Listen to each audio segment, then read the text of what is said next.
कि मेरी मम्मा के हम 4 बेटियां हैं, तो जिसमें से एक उन्होंने मुझे नाना नानी को दे दिया।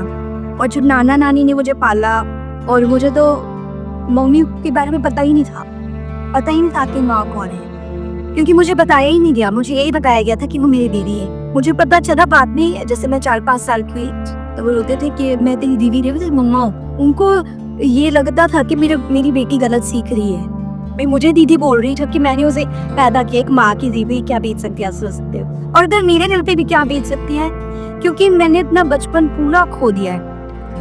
आप यकीन मानना कि जब हम अपने बचपन को खो देते हैं तो वो वापस नहीं आ सकता। ये बातें तब आप समझ सकते हो जब आप एक खुद माँ बनते हो। आप ये तभी समझ सकते हो कि जब आप माँ हो। इन लोगों ने मुझे उस टाइम देखा है। मैंने 5 साल की उम्र से कमाना शुरू किया। कैसे क्या करते थे? मैं 5 साल की उम्र से प्रोग्राम करती थी, छापरन करती थी। अच्छा वैसे लोग जी, कभी 600 रुपये, स्टार्टिंग में 600 रुपये से हुई थी। 600 रुपये, फिर 1000 रुपये, फिर 2000। जैसे जैसे मैं उम्र में बढ़ रही थी, जो दुष्ट आत्माएं, मुझे बहुत दुष्ट आत्माएं डराती थी। मुझे दिखती थी सरिया।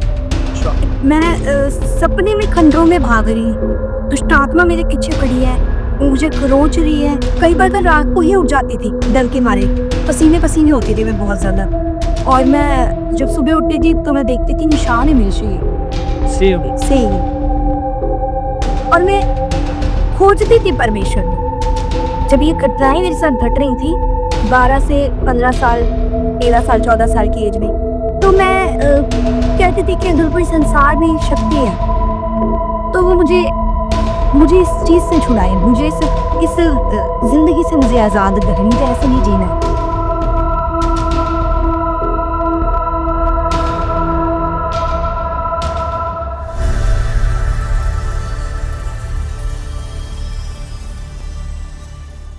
प्रेज़ द लॉर्ड, सबको जय मसीह की। आपका स्वागत है डॉक्टर जीसस यूट्यूब चैनल के इस नए पॉडकास्ट में। आज का पॉडकास्ट बड़ा खास है। जो गेस्ट आज मेरे साथ हैं उनके जीवन की गवाही बड़ी अद्भुत है। परमेश्वर ने उनको लाइफ के बड़े उतार चढ़ाव से निकाला, मगर परमेश्वर के आपको अप्स एंड डाउन से निकालने की क्या योजना होती है और कहाँ वो आपको लेके जाना चाहता है, ये आज की इस गवाही से आप जानेंगे। हो सकता है आप भी लाइफ के बड़े उतार चढ़ाव से निकल रहे हो, मगर परमेश्वर की जो मास्टर प्लानिंग है वो आपकी ज़िंदगी में कार्य कर रही है, इसमें कोई शक नहीं है। आज के जब गवाह आज मेरे साथ हैं, वीडियो के टाइटल और थंबनेल से आप जान गए हैं। सब जन मिलकर स्वागत करते हैं सिस्टर ट्विंकल मसीह जी का। Thank you so much. Praise the Lord, सभी को जय मसीह की। और खुदा की पाक हुजूरी में मैं आप सभी का वेलकम करती हूँ और थैंक्स कहती हूँ भाई साहिल को, जिन्होंने मुझे यह मौका दिया कि मैं आप सबके साथ मिलकर परमेश्वर की कुछ बातों को शेयर करूँ और गवाहियों को शेयर कर सकूँ अपनी। Thank you so much. Thank you sister. और मेरा फेथ है और मेरी प्रार्थना है कि जब लोग आपकी टेस्टमनी को सुनेंगे, निस्संदेह परमेश्वर उनको छुएगा और वो आपकी ज़िंदगी से, आपकी लाइफ की टेस्टमनी को सुन के बड़ा इनकरेज होंगे और ब्लेस होंगे। अच्छा, तो सिस्टर जी जानते हैं सबसे पहले आपकी मसीह में शुरुआत कैसे हुई, प्रभु यीशु मसीह को आपने कैसे जाना? मैं ये बात अपने बचपन से शुरू करना चाहूँगी जी। मेरे बचपन में मैंने सबसे पहली बात, मैंने बहुत उतार चढ़ाव देखे हैं। और शुरुआत जैसे हुई कि मेरी मम्मा की हम 4 बेटियां हैं, तो जिसमें से एक उन्होंने मुझे नाना नानी को दे दिया। अच्छा। और जब नाना नानी ने मुझे पाला, उन्होंने परवरिश करी, मैं उनके पास ही रही, उनसे मेरा लगाव था। और मुझे तो मम्मी के बारे में पता ही नहीं था कि माँ कौन है। अच्छा। क्योंकि मम्मी को मैं हमेशा दीदी बोलती थी और मुझे यही सिखाया गया था। और एक बच्चे को आप जो सिखाएंगे एग्जैक्टली वही वो बस सीखेगा। अच्छा, आप अपने मदर को दीदी बोलते थे? जी। आपको नहीं पता था? मुझे पता ही नहीं था कि वो मेरी मम्मा है, क्योंकि मुझे बताया ही नहीं गया। मुझे यही बताया गया था कि वो मेरी दीदी हैं। अच्छा, कौन सी एज में आप अपने नाना नानी के पास छोड़ गए थे वो आपको? 2-2.5 साल आई थिंक। अच्छा। 2-2.5 साल की थी मैं। अच्छा। तो जैसे जैसे मैं बड़ी हुई, धीरे धीरे पता चला।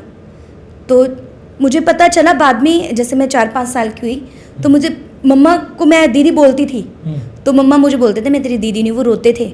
अच्छा। तो वो रोते थे कि मैं तेरी दीदी नहीं, मैं तेरी मम्मा हूँ।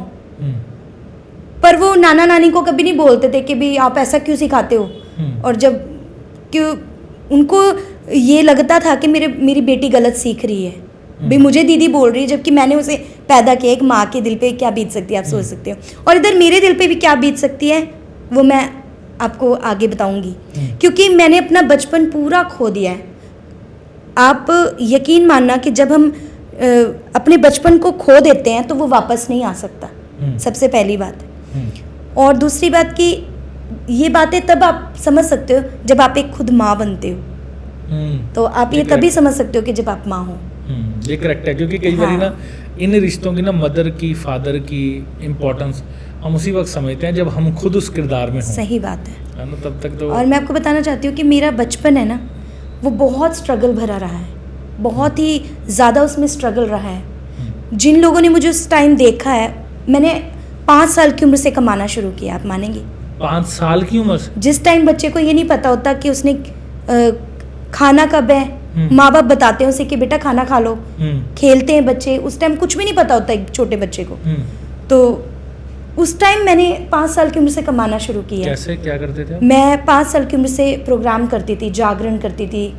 धीरे धीरे मैं म्यूजिक सिंगिंग, क्योंकि मेरे नाना जी म्यूज़िक टीचर रहे हैं तो उन्होंने मुझे म्यूज़िक सिखाया, और उस चीज़ के कारण मैं आगे आगे म्यूज़िक में बढ़ने लगी। जैसे कुछ मैंने प्रोग्राम्स करने, स्टेज शो करने, जागरण करने, लता जी बतौर एक बच्चे के तौर पर? बतौर एक बच्चे पैसे देते थे लोग? जी, कभी 600 रुपये, स्टार्टिंग मेरी 600 रुपये से हुई थी। 600 रुपये, फिर 1000 रुपये, फिर 2000 रुपये, ऐसे ऐसे जैसे जैसे मैं बढ़ती रही। तो ये सारे प्रोग्राम आपके नाना जी बुक करते थे? जी। ये प्रॉपर आप एज ए प्रोफेशन उसको लेके चल रहे थे? जी। अच्छा। हाँ जी। आप ऐसे शौक के लिए गाते होंगे, आपको थोड़ी बता। मुझे बिल्कुल भी, आपको मैं बताना चाहती हूँ, मुझे बिल्कुल भी शौक नहीं था म्यूज़िक का, बिल्कुल अच्छा। भी। मुझे म्यूज़िक लाइन पसंद ही नहीं थी।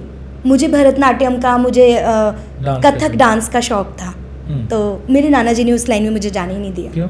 वो ये सोचते थे कि डांस है जो वो एक हम उम्र तक कर सकता है इंसान। आप जब आप के घुटने काम नहीं करेंगे, ग्रीस खत्म हो जाएगा, या जब आप बुजुर्ग हो जाएंगे तो आपका वो कैसे चलेगा ना।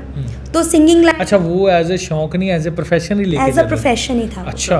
तो लेकिन जब मैंने इस चीज़ में अपने आप को दिया तो मैंने फिर करना शुरू किया अच्छे लेवल से, नाना से सीखना शुरू किया, नाना जी से, और मैंने प्रोग्राम शुरू करे। फिर अपनी जिम्मेवारियां जो मेरे सर पे बिना मुझसे पूछे डाल दी गई थी, जो हालातों ने उस टाइम मेरे साथ किया, तो मैं उस चीज़ में फंस गई थी। फिर जैसे मैंने घर का रेंट, अपनी पढ़ाई, अच्छा, बहुत सारी चीज़ें मैंने फेस की हैं। मैं आपको बताना चाहती हूँ कि जब मैंने 10th तक पढ़ाई की तो 4th क्लास के बाद मैंने अपना खर्चा खुद उठाया है। वो कैसे? इसी मैं काम से? स्कूल में, हाँ जी, म्यूज़िक मैं प्रेयर करवाती थी, म्यूज़िक सिखाती भी थी, और वो मेरे को ड्रेसेस देते थे, स्कूल की पढ़ाई का सारा बुक्स वगैरह देते थे। अच्छा, उस वक्त आपके नाना नानी का फाइनेंशियल स्टेटस इतना ठीक नहीं था? वो भी म्यूज़िक सिखाते थे पर वो उतना खर्चा नहीं चल पाता था। अच्छा। कि वो बहुत अच्छी परवरिश मेरी कर पाएँ, या बहुत अच्छे लेवल, अच्छे स्कूल में पढ़ा पाएँ, या हर एक ज़रूरत पूरी नहीं कर पाते थे। कुछ ऐसी चीज़ें थी जो सिर्फ मैं ही फेस करती थी। वैसे एक बड़ा पर्सनल सवाल है, मदर फादर की टेक केयर में और किसी अदर रिलेटिव, चाहे वो दादा दादी हो, नाना नानी हो, टेक केयर में फ़र्क होता है? बहुत होता है। प्यार तो वो करते थे, लेकिन एक माँ का दिल एक माँ का ही होता है। वो चीज़ मैं आज भी बड़ा मिस करती हूँ। उस चीज़ को मैंने बहुत मिस किया है, क्योंकि जो आप अपने बचपन में अपने फैमिली के साथ टाइम स्पेंड करते हो, जो आप अपनी फैमिली के साथ वो खेलना, हंसी मजाक, जो बचपना था, वो मैं नहीं कर पाई। उस चीज़ को मैंने बहुत खोया अपनी लाइफ से। क्या वैसे मेजर डिफरेंस क्या, कौन सी ऐसी एक मोमेंट रही होगी जिसमें आपको, मतलब अभी, क्योंकि अभी आप एक मदर भी हो, है ना, क्योंकि आप उसको विस्तार से एक्सप्लेन कर सकते हो कि किस मोमेंट पे आपको लगा कि नहीं, अगर मेरी माँ यहाँ पे होती तो, या मेरे फादर यहाँ पे होते तो, या इस मोमेंट पे ये करते, कुछ याद है? कई बार मैं सोचती थी, मेरे पापा होते तो मैं भी अपने पापा के साथ जाती, पापा की उंगली पकड़ के बोलती, पापा ये लेना है मुझे, ये दिलाओ, ज़िद करती, और मम्मा को बोलती, मम्मी मुझे गरम गरम खाना बना के कुछ अच्छा बना के खिलाती, या माएँ बहुत सारे सजेशन देती हैं, बेटा ऐसे काम करना है, क्योंकि घर के काम तो मैं सीख ही नहीं पाई, और ना मैंने किए। मैंने सिर्फ बाहर का काम किया है, प्रोग्राम्स किए हैं, स्टडी। एक बच्चे के ऊपर कितना प्रेशर हो सकता है, आप सोच सकते हैं। उस टाइम एक छोटे बच्चे पर इतना प्रेशर था कि घर के कामों के लिए मेरे को सीखने के लिए समय नहीं था। घर का काम कोई नहीं आता था? कोई भी नहीं आता था मुझे, सिर्फ पानी का ग्लास और 2 कप चाय बनानी आती थी, दैट्स इट। मैगी बनानी आती थी। अच्छा, हाँ जी। तो फिर मैं- कैसे आपकी लाइफ कैसे चली आगे? जैसे जैसे मैं उम्र में बढ़ रही थी, मैं अंधकार में भी थी। क्या होता, क्या डराती थी? जो दुष्ट आत्माएं, मुझे बहुत दुष्ट आत्माएं डराती थी, मुझे दिखती थी सरेआम। अच्छा। हाँ, और एक अकेला बच्चा रात को रो रहा है और वो सिसक रहा है, वो किसी को कुछ कह नहीं पा रहा है। मैं सारी बातें नाना नानी को इसलिए भी नहीं बताती थी क्योंकि मुझे पता था वो बुजुर्ग हैं, मैं उनको ज़्यादा स्ट्रेस नहीं देना चाहती थी। किस एज तक ये हुआ? ये 17-18 साल की एज तक। तो शुरू कब हुआ था? ये बचपन से मुझे डर लगता था अंधेरे से, फिर मुझे दुष्ट आत्माएं दिखने लगी जैसे मैं 10 साल की थी। अच्छा। 10-11 साल की। लेकिन फिर ये ज़्यादा होने लगा मेरे साथ। अच्छा। जैसे मैं सपने में खंडरों में भाग रही हूँ, दुष्ट आत्मा मेरे पीछे पड़ी है, वो मुझे खरोंच रही है।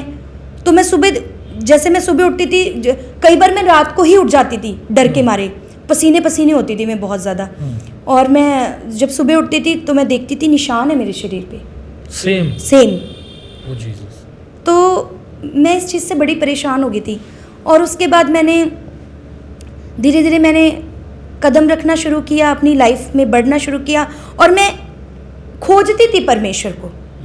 जब ये घटनाएं मेरे साथ घट रही थी 12 से 15 साल, 13 साल, 14 साल की एज में, तो मैं कहती थी कि अगर कोई संसार में शक्ति है तो वो मुझे इस चीज़ से छुड़ाए, मुझे इस ज़िंदगी से मुझे आज़ाद करे, मुझे ऐसे नहीं जीना है। मैं परेशान हो जाती थी, डरती थी मैं बहुत ज़्यादा। तो मुझे नहीं पता था क्योंकि परमेश्वर का वचन कहता है ना कि तुझे तेरे माँ के गर्भ में आने से पहले मैंने चुन लिया है। तो वो परमेश्वर की प्लानिंग थी और परमेश्वर की योजनाएं बहुत बड़ी होती है जो हमारी सोच नहीं है। हमारी सोच जहाँ ख़त्म होती है, परमेश्वर की प्लानिंग है वहाँ से शुरू होती है। एग्जैक्टली। सो परमेश्वर ने मुझे इन चीज़ से आज़ाद किया। लेकिन मैं आपको बताना चाहूँगी उससे पहले क्या क्या हुआ मेरे साथ। जैसे जैसे मैं उम्र में बढ़ रही थी, मैंने मम्मी से एक दिन बात की। मैंने बोला, मैं कहा मम्मा ऐसे ऐसे करके होता है। और मैं नाना नानी से झगड़ के चली गई थी मम्मी के पास 6-7-8 महीनों के लिए। अच्छा। तो मैं उस बीच पास्टर नरेश पॉल जी के चर्च में गई थी और क्योंकि मम्मी और पापा दोनों विश्वासी थे, तो उसके पीछे भी एक रीज़न ये है कि मेरे पापा बहुत ड्रिंक करते थे, नशे करते थे। तो प्रभु ने ही उन्हें, जब वो मरने की हालत पे थे, तो प्रभु ने उन्हें आज़ाद किया नशों से और प्रभु ने उन्हें छुड़ाया। और जब वो आज़ाद हो गए तो वो प्रभु पर विश्वास करने लगे और फिर उन्होंने मेरे को भी बताया था। तो मैं ऐसे ही विश्वास करती थी, मतलब डीपली मुझे परमेश्वर के बारे में नहीं पता था। उस टाइम मैं फास्टिंग रखती थी, चर्च में जाती थी। तो मेरी दीदी ने मुझे टाइपिंग सिखवाने लगा दिया था। तो जब मैं जाने लगी, फिर भी मेरे मन में एक सॉफ्ट कॉर्नर इस बात का था कि मेरे नाना नानी हैं, बुज़ुर्ग हैं। हालांकि मैं इस बात से नाराज़ होकर आ गई थी कि मैं ये काम नहीं करूँगी, मुझे अच्छा ही नहीं लगता। अच्छा, आप नाराज इसलिए हुए थे कि मैंने नहीं गाना? मैंने नहीं गाना। ओके। मैंने गाना ही नहीं है, मैंने करना ही नहीं है ये काम। क्या मेनली प्रोग्राम जागरण होते थे और क्या होता है? जागरण वगैरह होते थे, लेडीज शोज होते थे, जैसे लता जी के गीत, आशा जी के अपना होटल्स में, और अच्छा। सभ्याचारक मेले हैं, अच्छा। लेडी संगीत है, ऐसे ऐसे शोज, बैंक के कुछ कॉन्सर्ट्स होते कॉर्पोरेट जो होते थे। हैं। हाँ, अच्छा। कॉन्सर्ट्स होते थे, तो मैं उनमें गाती थी, प्रोफेशनली गाती थी, अच्छी रकम देते अच्छी होगे। इनकम के लिए, जाहिर सी बात है। तो जब मैं गई, 2008 की घटना है, मैं अपने मम्मी पापा के पास गई। तो मेरे मम्मी पापा ने कहा ठीक है कोई बात नहीं बेटा, तो चर्च चल, सब ठीक हो जाएगा। और अच्छा, मदर फादर भी आपके बाद में प्रभु में आए थे? हाँ, वो उस टाइम वो थे 20-21 साल के विश्वासी थे वो। फिर उसके बाद जैसे मैंने मम्मी पापा के पास आई, चर्च जाने लगी, तो मेरा बैप्टिज़्म हुआ। हालांकि मुझे कुछ इतना नहीं पता था डीपली प्रभु के बारे में, पर मैंने बैप्टिज़्म लिया। ये पता था इम्पॉर्टेंट है बैप्टिज़्म लेना। तो फिर उसके बाद मेरे को फिर तरस आने लग गया नाना नानी पर। मैंने कहा नहीं, मैंने उनको छोड़ दिया। फिर मैं दोबारा चली गई उनके पास, फिर मेरा वही काम। इस बीच में प्रभु के दास पास्टर नरेश पॉल जी ने मेरी प्रोफेसी की कि ये बेटी खुदा की बहुत अच्छी आराधक बनेगी, आराधना करेगी, और प्रभु ने मेरे जीवन में किया भी।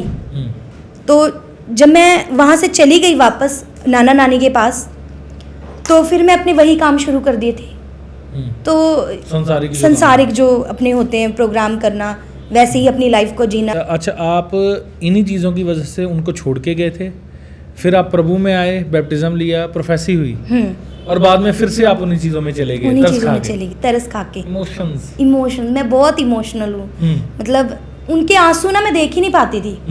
वो रोते थे ना तो मुझे लगता था कि मैं बहुत बड़ा गुनाह कर रही हूँ उनके साथ, क्योंकि जो मेरा प्यार और मेरी ममता मोह था ना वो उनके अंदर हो गया था। एक किस्म के वो मुझे नहीं पाल रहे थे, मैं पाल रही थी उनको।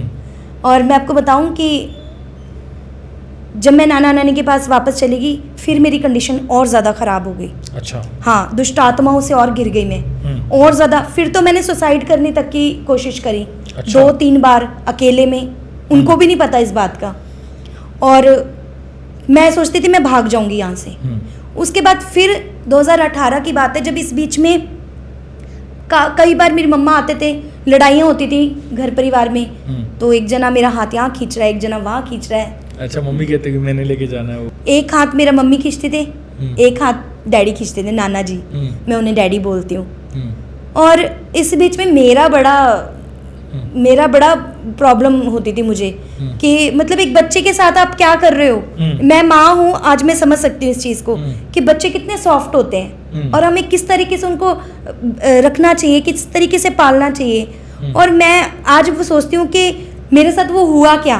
और कई बार रिपोर्ट्स हो जाती थी, कई बार थाने वगैरह चले जाते थे। अच्छा। हाँ जी, काफ़ी कुछ लड़ाइयाँ बढ़ जाती थी और फिर ये सारी सुलह होने के बाद फिर मैं चली जाती थी। लेकिन ये प्रोसीजर काफ़ी साल तक चलता रहा। और एक दिन जब मैं बहुत ज़्यादा परेशान हो गई, फिर मैंने मेरी मम्मा को कॉल किया। मैंने कहा मम्मा, मैंने सारी बात बताई मम्मी को कि मैं ऐसी ऐसी प्रॉब्लम्स फेस कर रही हूँ। मम्मी ने कहा, हाँ, मम्मा ने कहा आजा मेरे पास। तो मैंने जैसे तैसे नाना नानी को मनाया और मैं लेके गई और मम्मा ने उनको अपने पास ही रख लिया, घर दिला दिया पास में रेंट पर। और फिर उसके बाद मैंने चर्च जाना शुरू किया। वहाँ से धीरे धीरे चर्च गई, मुझे बहुत अच्छा लगता था चर्च जाना। फिर मैंने प्रभु को अच्छी तरह जानना शुरू किया, प्रेम हुआ। इस बीच सबसे महत्वपूर्ण बात है कि परमेश्वर से आपका प्रेम होना बहुत ज़रूरी है। Exactly. जब तक आप परमेश्वर के नज़दीक जा रहे हैं, आप चर्च जा रहे हैं, आप आराधना कर रहे हैं, आप बाइबल पढ़ रहे हैं, लेकिन अगर आपके अंदर प्रेम नहीं है ना, तो आप थोड़े दिन का ही कनेक्शन रख सकते हो परमेश्वर के साथ।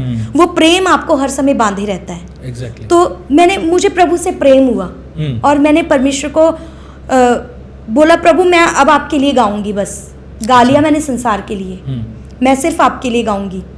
और इस बीच मेरी शादी हुई। शादी के बाद प्रभु ने मुझे बहुत ही अच्छा पति दिया, जो मेरी लाइफ के लिए प्लस पॉइंट था। क्योंकि जब आपको कोई संभालने वाला, प्रभु में पुश करने वाला मिल जाता है, तो वो सोने पे सुहागा हो जाती है वो बात, है ना। तो मेरी शादी हुई, मैंने मम्मी के पास रहकर चर्च जाना शुरू किया, चर्च में आराधना शुरू करनी। और जब शादी हुई, प्रभु के एक दास हैं, उन्होंने हमारे लिए दुआ की, मेरे लिए स्पेशली। दुष्ट आत्माएं जो मुझे परेशान करती थी, pastor Joseph Soni, Godwin Joseph भी है उनका नाम, तो उन्होंने मेरे लिए प्रार्थना की और प्रभु ने मुझे बिल्कुल आज़ाद कर दिया दुष्ट आत्माओं से। प्रभु ने बिल्कुल रिलीफ कर दिया और मैंने अपना जीवन खुदा को दे दिया। प्रभु जो मर्जी हो, अब मैं सिर्फ आपके लिए गाऊंगी। अपना जीवन मैंने परमेश्वर को दिया। नहीं, आपको लगता है वैसे इस दौरान कभी सोचा आपने या पूछा कि प्रभु मेरे साथ पार्शियलिटी क्यों हुई है, पेरेंट्स वाली? एक्चुअली जब आप खुदा के लिए ख़ास है ना, तो आपको बहुत कुछ फेस करना पड़ेगा। बाइबल हमें एक बात सिखाती है कि प्रभु यीशु मसीह ने अपने आप को हमें दे दिया, अपना बलिदान दे दिया उसने, लेकिन उसके पीछे एक बात थी, प्रेम। परमेश्वर ने हमसे प्रेम किया और उसने अपने आप को दे दिया, पर उसके साथ इस प्रेम से जुड़ा हुआ एक सबसे गहरी बात है, वो ये है कि उसने वो दुख उठाया। बलिदान, प्रेम हमेशा बलिदान मांगता है, प्रेम आपका सेक्रीफाइस मांगता है। जहाँ प्रेम है ना, वहाँ आपको बलिदान देना पड़ेगा। मैं ये पर्सनली मानता हूँ सिस्टर, जब आप मेजर कॉलिंग में हो ना, तो आपको किसी का फेवर नहीं मिलने वाला। आपके मदर आपको बड़ा प्यार कर रही होगी, बड़ा फादर आपको प्यार कर रहे होगे, पर जब खुदा की कॉलिंग आप पे आ जाएगी, वो प्यार करना छोड़ देंगे आपको, वो आपको देख के राज़ी नहीं होंगे। मेरा पर्सनल ये मानना है कि जब आप मेजर कॉलिंग में हो, आपको पता है आपकी टेस्ट में आप वर्शिपर बन के बड़े सारे लोगों को पता होगा, बट वर्शिपर बने कैसे हो ये बहुत कम लोगों को मैंने इतना स्ट्रगल किया ना अपनी लाइफ में, आप यकीन नहीं मानोगे, मतलब मैंने ना अपना पूरा बचपना खो दिया सच में। और मैं आपको बताऊं कि हमारे कपड़े जूते फटे होते थे, ऊपर से क्लीन होते थे, ऊपर से प्रेस होते थे, लेकिन कोई पता नहीं कर सकता था कि हमारे हालात इतने ख़राब हैं। इंटरनली कैसे हालात हैं? हाँ, लेकिन परमेश्वर ही जानता था। और हम उस टाइम भी आनंदित थे, हम प्रभु का धन्यवाद करते थे कि खुदावन ये हालात है ना, ये नहीं रहेंगे, इससे आप इन हालातों को भी बदलोगे, हमें विश्वास है। जी, ये बातें आपको इसलिए बताई जा रही हैं कि आप इनकरेज रहें, आप जानें, क्योंकि हो सकता है परमेश्वर आज आपको भी गरीबी के हालात से निकाल रहे हो सकता है परमेश्वर आपको उस दौर से निकाल रहे हो जिसमें आपको लगता है कि मेरे पास तो रात के खाने तक का पैसा नहीं है, मेरे पास ये नहीं है कि मैं कल को क्या खाऊंगा या क्या पहनूंगा। हो सकता है आप बड़ी तंगी में चल रहे हो, मगर मेरा परमेश्वर आपको निकालेगा जैसे परमेश्वर ने इनको निकाला, क्योंकि प्रभु महान है। जी सिस्टर जी। और मैं आपको बताऊं कि इस बीच कुछ खुदा के दास मुझे कॉल करके बोलते थे, सिस्टर आप ऐसी कंडीशन में क्यों रह रहे हो, आप प्रोग्राम भी करो, आप संसारिक, हाँ आप प्रभु का काम भी करो, आप प्रोग्राम भी करो, आप उसको उस वे से ना देखो, आप अपने बिजनेस के वे से देखो। अच्छा। पर मैं ये बात कहती हूँ कि कहाँ प्रभु का वचन कहता है ये? परमेश्वर तो कहता है कि एक सोते से दो तरह का पानी नहीं आ सकता, मीठा और खारा नहीं, है ना। और परमेश्वर ऐसे लोगों को पसंद भी नहीं करता। आपको कभी कोई ऑफर भी आई? हाँ, बहुत सारे ऑफर्स आए। एक बार मैं आपको इस बीच में थोड़ा एक बात बताना चाहती हूँ कि प्रभु के दास पास्टर राजेश पोल जी ने मेरा अभिषेक किया है, और मैं वहाँ से मेरे को बैप्टिज्म भी मिला, और उन्होंने मुझे वर्शिप करनी सिखाई, उन्होंने मुझे अवसर दिया स्टेज पर आगे बढ़ने का, खुदा का काम करने का। मुझ पर उन्होंने विश्वास किया कि हम ये बेटी गाती है तो हम इसे मौका दें। और मैं आप सभी को कहना चाहती हूँ कि वर्शिप आप अपनी माँ के पेट से सीख के नहीं आएंगे, आराधना आप माँ के पेट से सीख के नहीं आएंगे। जब तक आप समुद्र के सामने खड़े होकर सिर्फ ये सोचेंगे कि मैं तैर सकता हूँ, मैं तैर सकती हूँ, तब तक आपको कभी तैरना नहीं आएगा। जब आप उसमें कूदेंगे, जब आप उसमें डूबेंगे भी, फिर बाहर आएंगे, तब आपको तैरना आएगा। जब आप कोशिश करेंगे तब आपको तैरना आएगा। तो मैं उनका बड़ा थैंक्स करना चाहूँगी इस बात के लिए, और मैं कभी भूलूंगी भी नहीं कि मैं उनके चर्च से निकली हूँ, क्योंकि जो खुदा के खादिम हैं, जो आत्मिक पिता है, हमें उन्हें कभी भूलना नहीं चाहिए। बिल्कुल, है ना। अच्छा, वर्शिप सीखने वाली बात को सॉरी सिस्टर हाँ मैं क्लियर कर दूं, क्योंकि सुनने वाले कई बार लोग ना मिसअंडरस्टैंड हो जाते हैं। नो डाउट परमेश्वर हमें बाय बर्थ ही सिखा देता है कि आराधना कैसे करनी है, मगर एक अच्छी आराधना कैसे करनी है सुरों में। आपने उसकी बात की है, जी है ना, कि अच्छे सुरों में, क्योंकि गाने को तो एक तोतला बच्चा भी गाता है, मगर वो अच्छे सुरों में सही शब्दों के साथ कैसे गाया जाता है, सिस्टर जी ने उसकी बात की है। उन्होंने मुझे गाइड किया आराधना के लिए। आराधना में जब गाती थी मैं, तो उन्होंने मुझे सिखाया, फिर परमेश्वर का सामर्थ्य आना शुरू हुआ, और मैं धीरे धीरे आराधना में बढ़ने लगी, मुझे ऑफर्स आने लगे। और मैं एक बात और क्लियर करना चाहती हूँ कि जब मैं आराधना में बढ़ने लगी तो मुझे संसारिक ऑफर्स भी बहुत आने लगे। अच्छा। हाँ जी, इतने ज़्यादा आने लगे कि हम आपको 2 करोड़ रुपए दे रहे हैं, आप ये कर लो, हम आपको कई बार हमारे टेबल पे पैसे रख के हमें बोलते थे, तुम प्रोग्राम करो, तुम्हारा सारा खर्चा हम उठाएंगे, अच्छा, तुम्हारा सब ट्रैवलिंग देंगे, सब कुछ करेंगे, तुम्हारे बच्चे को अच्छे स्कूल में देंगे, अच्छे स्कूल में पढ़ाएंगे। तो ऐसे करके इतने सारे ऑफर्स आते थे। और तो उनको कैसे पता चलता था कि आप गाते हो? क्योंकि मैंने उनके साथ काम किया ना पहले। अच्छा, हाँ, पुराने लिंक से आप? हाँ जी, हाँ जी। तो मैंने उनके साथ काम किया है पहले, काम किया था पहले, और सभी जानते थे, क्योंकि उस टाइम भी मेरा सर्कल काफ़ी बड़ा था। अच्छा। उस टाइम भी लोग बहुत जानते थे जो उस फील्ड में, उस लाइन में थे जी। तो जब मैं खुदा में आई तो फिर मैंने वो सब कुछ छोड़ दिया, मैंने खुदा को अपना जीवन दिया, मैं प्रभु के लिए गाने लगी। और जब ऑफर्स आने लगे तो आप माना, उस कंडीशन में ऑफर्स आते थे जब हमें सबसे ज़्यादा नीड्स होती थी, सबसे ज़्यादा ज़रूरत होती थी हमें, कि हमें इस टाइम बहुत ज़रूरत है। तो मैं आपको बताऊं कि प्रभु ने उन हालातों में भी हमें नहीं छोड़ा। और मैं कहती हूँ कि जिस कंडीशन में हम थे, उस कंडीशन में ऐसे ऐसे ऑफर्स आते थे, और टेबल पे पैसे रख के बोलते थे, क्योंकि हम एक कॉलोनी में रहते थे, और कॉलोनी में ऐसे ऐसे लोग आते थे, कोई BMW में आ रहा है, कोई बड़ी गाड़ियों में आ रहा है, लोग कहते थे अरे ये इतने अमीर लोग इधर क्या कर रहे हैं आके। तो ये कैसा एरिया था? ये एक स्लम्स एरिया था, स्लम एरिया था। तो वहाँ अच्छा। पर लोग आते थे गाड़ियों में, BMW में आ रहे हैं, हम्म। बड़ी बड़ी गाड़ियों में लोग देखते थे, हैरान होते थे इनके घर पे इतने अमीर लोग आ रहे हैं। और अच्छा। वो टेबल पे पैसे रख के बोलते थे कि ये ऑफर हम तुम्हें दे रहे हैं, हम्म।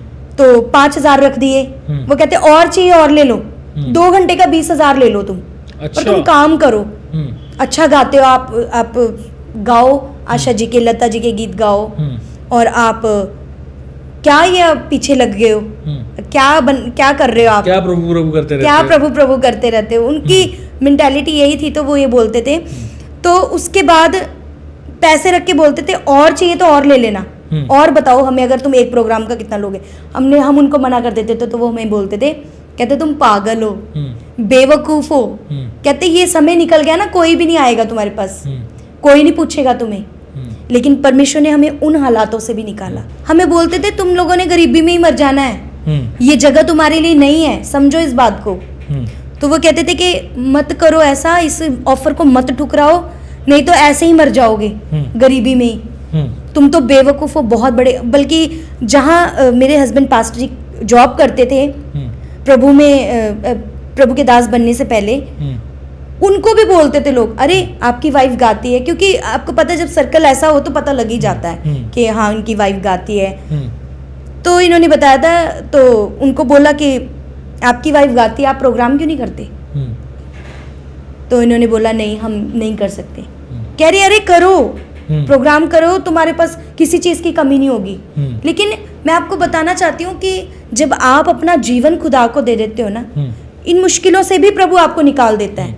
आती ज़रूर हैं, लेकिन बाइबल में लिखा है जिस गड्ढे में तुम पड़े हो तुम पड़े नहीं रहोगे, मैं तुम्हें उसमें से निकाल लूंगा। धर्मी जन को निकालने वाला तो है, पर पापियों को निकालने वाला कोई नहीं है, जी, है ना। पर पापियों को निकालने के लिए यीशु मसीह, पापियों को निकालने के लिए यीशु मसीह नहीं, हमारे लिए पापियों के लिए प्रभु यीशु मसीह आया, लेकिन जो उस बुराई में पड़े रहेंगे उनको कोई नहीं निकाल सकता। बिल्कुल, बाइबल में लिखा है कदापि पाप ना करना, जा तेरे पाप क्षमा हुए, दोबारा पाप ना करना। तो पहले सॉन्ग का आपका सफर कैसे शुरू हुआ? क्योंकि बड़ा इंपॉर्टेंट होता है पहला हाँ song। जी, बिल्कुल बिल्कुल, मेरी लाइफ में भी बहुत महत्वपूर्ण था ये। और 2011 में मैंने वर्शिप स्टार्ट की। अच्छा। लेकिन उस टाइम सोशल मीडिया का इतना दौर नहीं था, सोशल मीडिया का इतना वो नहीं था कि मैं अपने आप को रिप्रेजेंट कर सकूं सबके सामने, या हम कुछ वीडियोस डाल सकें। कभी थोड़ा बहुत डाल दिया तो, पर इतना नहीं था। वो भी किसी ने डाल दिया? हाँ, वो भी किसी ने डाल दिया, पास्टर जी कई बार एक आधा डाल देते थे। तो मैं आपको बताऊं, पर हम दोनों ही सेवा में थे, तो हम दोनों के पास ही पैसे नहीं थे, और इस वक्त कारण हम गीत निकाल ही नहीं पा रहे थे, हम कर ही नहीं पा रहे थे। तो 2019 में मेरा पहला सॉन्ग आया। 2019 में 8 साल बाद? 8 साल बाद। अच्छा। और 2019 में जब मेरा पहला गीत आया, वो एक अंकल हैं, यूएसए से एक अंकल थे, सैम रमनीत करके, अभी भी हैं, उन्होंने मुझे वो स्पॉन्सर किया था गीत। और मैं खुदा से उनके लिए बड़ी ब्लेसिंग्स को मांगती हूँ, जिन्होंने मुझे सपोर्ट किया और जिन्होंने मुझे उस गीत के लिए आगे प्रमोट किया। वो गीत उन्होंने लिखा भी उन्होंने ही था। अच्छा। हाँ जी जी। और फिर मैंने एक गीत रिकॉर्ड किया, शूट किया। कौन सा और गीत था वो? प्रभु यीशु दे गुण गावांगे। अच्छा। ऐसे मैं 2 लाइन सुनाती हूँ। प्रभु यीशु दे गुण गावांगे, ओदी भगती करदे जावांगे, ओदे अगे मत्था टेकांगे, ओदे कोलो मुक्ति पावांगे। प्रभु यीशु दे गुण गावांगे, ओदी भगती करदे जावांगे। क्या बात है, बड़ा अच्छा सॉन्ग लिखा है। हाँ जी, तो ये गीत हमने रिकॉर्ड किया और सबने बड़ा प्यार दिया। और उसके बाद धीरे धीरे से लोगों को पता चलना शुरू हुआ, और फिर उन्होंने मुझे, कई प्रभु के दासों ने, भाइयों ने मुझे सपोर्ट किया, स्पॉन्सर किया गीतों के लिए। और उसके बाद धीरे धीरे हमारी सेवकाई थोड़ी सी ठीक हुई। मेरे हस्बैंड ने भी मुझे बड़ा सपोर्ट किया, और इन्होंने अपना बहुत कुछ हाथ को कंजस्टिव करके और इन्होंने गीत निकलवाए हैं मेरे, और बड़ी मेहनत करी है और बड़ा स्ट्रगल किया इस चीज़ में। सो मैं प्रभु का धन्यवाद। परमेश्वर हमको अप्स एंड डाउन से निकालते हैं। जी। जी। मैं आपको बताना चाहती हूँ ब्रदर कि आपने जब मेरे 41 डेज फास्टिंग कंप्लीट हुए थे तो आपका कॉल आया था। अच्छा। हाँ जी, और उस टाइम आपने जो पॉडकास्ट अरेंज किया था कि हम करेंगे, तो वो सिर्फ इसलिए नहीं हो पाया क्योंकि मेरी फाइनेंशियली कंडीशन ठीक नहीं थी। अच्छा। हाँ जी, और उस दौर से हम गुजर रहे थे। हम्म, और ऐसा नहीं है कि सब कुछ एकदम ठीक चलता रहता है, जैसे हार्ट बीट होती है ना, जिग जैग, ये लाइफ ऐसी है, ये चलता रहता है। तो कभी ठीक है, कभी नहीं है, कभी ऐसा चलता रहता है। तो अभी जब आपने ये शूट का प्लान किया था तो इसीलिए नहीं हम आ पाए क्योंकि हमारी कंडीशन ठीक नहीं थी। हमारे पास पेट्रोल के भी पैसे नहीं थे उस टाइम। आपने चंडीगढ़ से आना था। हाँ जी, तो खुदा ने जैसे अरेंज किया तो फिर हम आपके पास प्रभु के आए। शुक्रगुजार हैं इस दिन के लिए जब ये हो पा रहा है। जी मेरा विश्वास है प्रभु की ही प्लानिंग है, बिल्कुल। क्योंकि ये प्रभु अरेंज करता है चीज़ें जी, सारी। जी। बड़ी बारी मैं सोचता हूँ कि सपोर्ट करूँ अपने भाई बहनों की, है ना, मगर कुछ चीज़ें ऐसी चलती हैं अप डाउन हमारी सबकी लाइफ में, है ना, हम चाह के भी नहीं कर पाते। मगर ये बात है कि परमेश्वर सब कुछ करने की सामर्थ्य रखता है, सही बात है ना।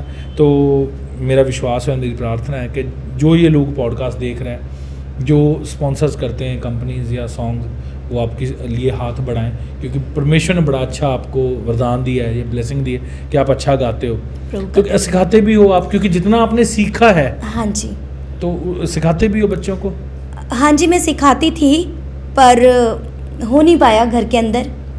तो अभी मैंने बहुत जल्द एक सभी के लिए गुड न्यूज़ भी है कि मैं बहुत जल्द एकेडमी स्टार्ट कर रही हूँ।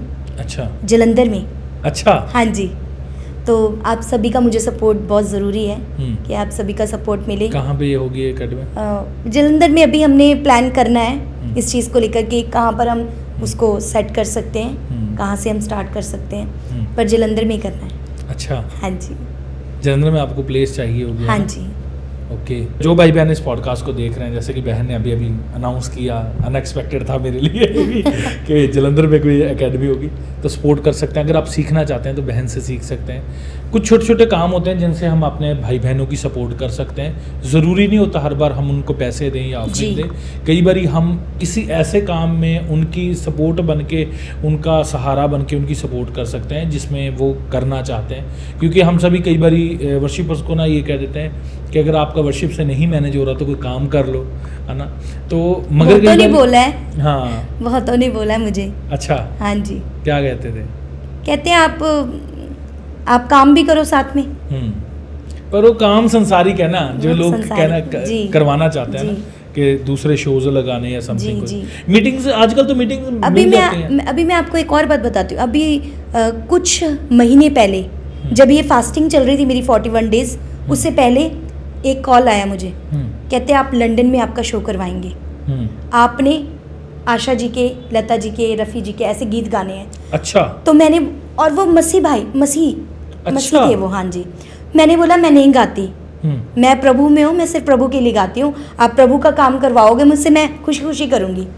और वो कहते खर्चा भी हम देंगे सारा। मैंने कहा नहीं, मुझे नहीं करना। अच्छा, वर्शिप के लिए आप इंटरनेशनली कहाँ कहाँ पे गए हैं? मैं वर्शिप के लिए दुबई गई हूँ।